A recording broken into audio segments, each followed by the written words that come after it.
Bismillahirrahmanirrahim. Assalamualaikum warahmatullahi wabarakatuh. Perkenalkan, saya Akbar Sanusi, NIM 2103015020864, kelas PJKRE, jurusan Pendidikan Jasmani Kesehatan dan Rekreasi, Fakultas Ilmu Keolahragaan. Baik, di sini saya akan mempresentasikan materi dari buku Perkembangan Motorik bab yang ketiga yang berjudul Perkembangan Motorik Suatu Kajian. Baik, berikut adalah judulnya. Mari kita simak baik-baik materinya. Studi perkembangan motorik. Studi perkembangan motorik adalah deskripsi dan penjelasan tentang perubahan perilaku motorik sepanjang hidup manusia, yaitu perubahan perilaku gerak setiap kelompok usia berdasar identifikasi sifat perkembangannya. Dari sudut pandang biologis, perkembangan sel yang membentuk organ-organ tubuh manusia.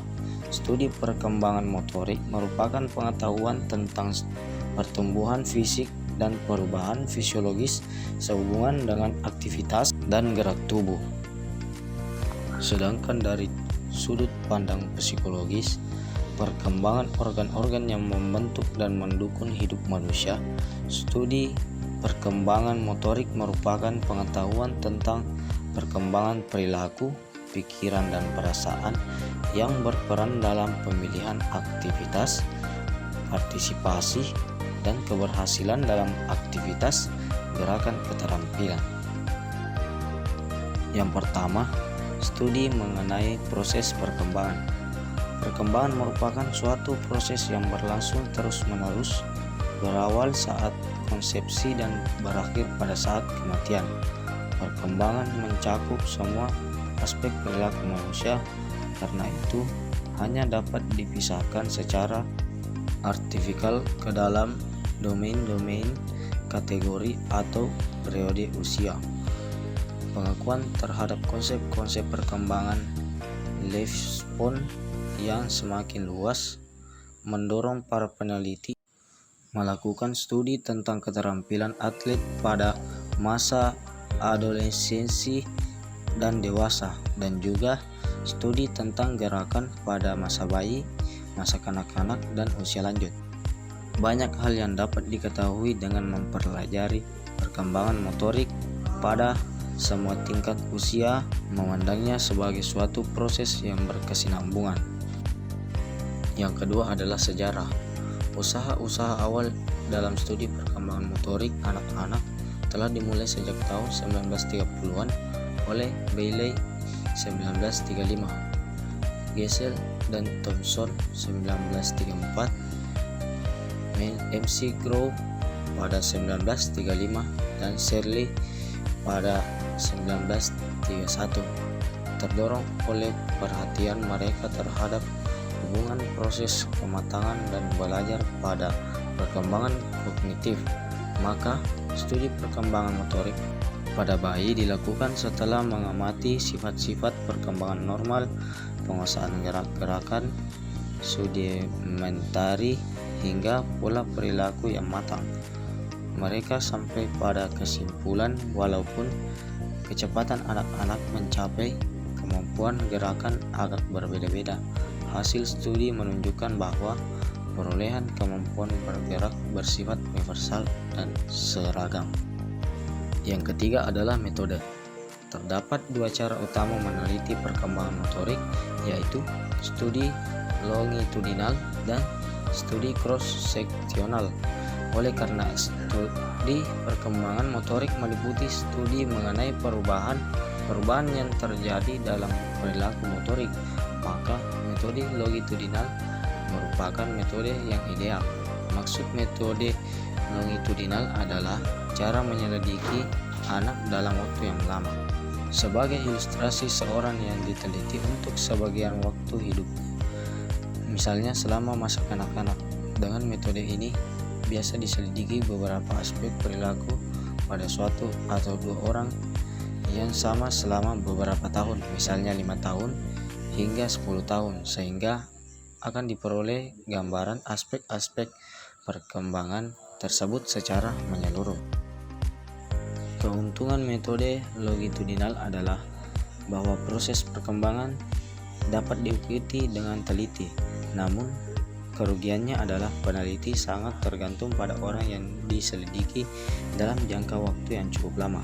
Hal ini seringkali menimbulkan kesulitan seperti tingkat dropout yang tinggi yang disebabkan orang yang diteliti pindah, sakit, atau meninggal dunia. Metode studi cross-seksional atau metode transversal adalah cara di mana peneliti mengumpulkan data dari sekelompok orang yang berbeda dengan tingkat usia bervariasi pada waktu yang sama. Klasifikasi tahap-tahap perkembangan dapat dilakukan dalam berbagai cara. Metode yang paling populer namun cukup akurat adalah klasifikasi berdasarkan usia kronologis. Usia kronologis merupakan usia seorang dalam bulan atau tahun, mungkin merupakan teknik yang paling populer karena penggunaannya yang universal dan secara konstan mewakili bagi semua orang. Dengan mengetahui tanggal kelahiran seseorang dengan mudah, kita dapat menghitung usia dalam tahun, bulan, atau hari. Dalam tabel 3,1 disajikan klasifikasi kronologis yang konvensional tentang usia sejak konsepsi hingga usia tua. Usia kronologis hanya memberikan suatu tafsiran kasar tentang tahap perkembangan seseorang dibandingkan dengan cara-cara yang lain mungkin lebih akurat. Usia biologis dari setiap individu memberikan suatu catatan tentang kecepatan kemajuannya mencapai kematangan. Ini merupakan variabel usia mempunyai hubungan secara kasar dengan usia kronologis dan dapat ditentukan melalui pengukuran usia morfologis, usia skeletal, usia dental, dan usia seksual. Usia morfologis adalah suatu perbandingan yang dicapai orang tinggi dan berat badan dengan standar normatif. Normatif telah ditentukan oleh Witzel 1948 melalui pemetaan secara mendalam terhadap tinggi dan berat badan ribuan individu. Usia skeletal memberikan suatu catatan mengenai usia biologis dari kerangka yang sedang berkembang. Usia skeletal dapat ditentukan secara teratur melalui sinar X pada tulang-tulang karpel pada tangan dan pergelangan tangan. Grealish dan Pell 1969, Tanner dan Whitehouse 1975. Akan tetapi pengukuran dengan cara ini jarang digunakan di luar laboratorium karena pembiayaannya yang cukup tinggi, ketidaksenangan para subjek, dan akibat radiasi yang ditimbulkannya. Usia seksual merupakan metode keempat yang dapat digunakan untuk menentukan usia biologis. Kematangan seksual ditentukan berdasarkan pencapaian variabel karakteristik kelamin primer dan sekunder. Walaupun metode ini merupakan suatu prediktor yang mudah dan akurat untuk memperkirakan kematangan biologis, namun jarang digunakan karena pertimbangan faktor-faktor sosial dan budaya.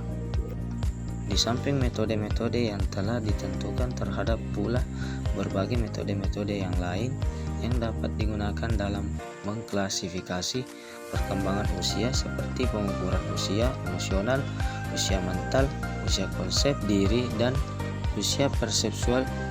Usia emosional adalah suatu ukuran sosialitas dan kemampuan seseorang untuk berfungsi dalam suatu lingkungan tertentu. Baik, itulah tadi presentasi saya. Apabila ada kurangnya mohon dimaafkan. Wabillahi taufiq wal hidayah. Wassalamualaikum warahmatullahi wabarakatuh.